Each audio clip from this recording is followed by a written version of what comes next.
நாளைக்கு என்னோட சின்ன பையனுக்கு பர்த்டே. அவனுக்கு ஸ்கூல் இருக்க காரணத்தினால நைட்டே கிஃப்ட்டை கொடுத்துடலான்னு பிளான் பண்ணியாச்சு.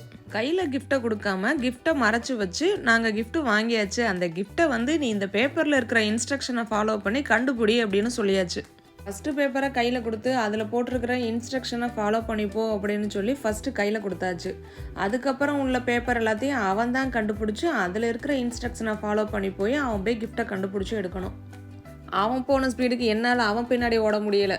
கிஃப்ட்டை டேரெக்டாக அவன் கையில் கொடுத்துருந்தோம் அப்படின்னா அதில் இருக்க கிஃப்ட் கவரை பிரிச்சுட்டு கிஃப்ட் எடுத்து விளையாட ஆரம்பிச்சிருப்பேன். அவனோட ஃபேஸில் என்ன ரியாக்ஷன் வந்துச்சுன்னு நம்மளால் கேப்சர் பண்ணவே முடியாது. ஆனால் இப்போது அந்த கிஃப்ட்டை கண்டுபிடிக்கிறதுக்கு ஆர்வமாக இருக்கேன். அதுக்காக ஒரு 5 minutes வெயிட் பண்ணுறேன் அப்படின்னு பார்க்கும்போது நமக்கு ஹாப்பியாக இருந்துச்சு.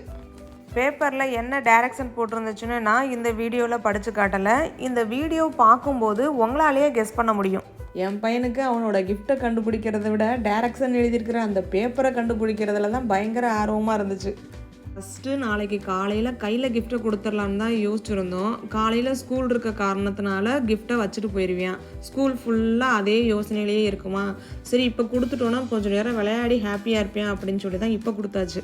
உன்னோட முகம் இப்படி மாறினதுக்கு காரணம் லாஸ்ட்டாக எடுத்த பேப்பரில் என்ன எழுதியிருந்துச்சுன்னா, சாமியை கும்பிட்டுட்டு போய் படுத்து தூங்கு அப்படின்னு எழுதியிருந்துச்சு.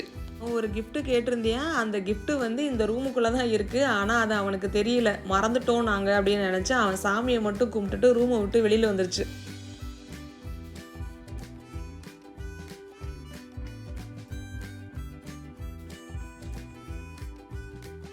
கேட்ட கிஃப்ட்டை பார்த்த உடனே பயங்கர ஹாப்பி ஆகிட்டியான். அவன் கேட்ட கிஃப்ட்டு இந்த நர்ஃப் கன்ஸ் தாங்க. அவன் கேட்ட கிஃப்ட்டும் கிடச்சிருச்சு, எக்ஸ்ட்ரா 2 கிஃப்ட்டும் கிடச்சிருச்சு.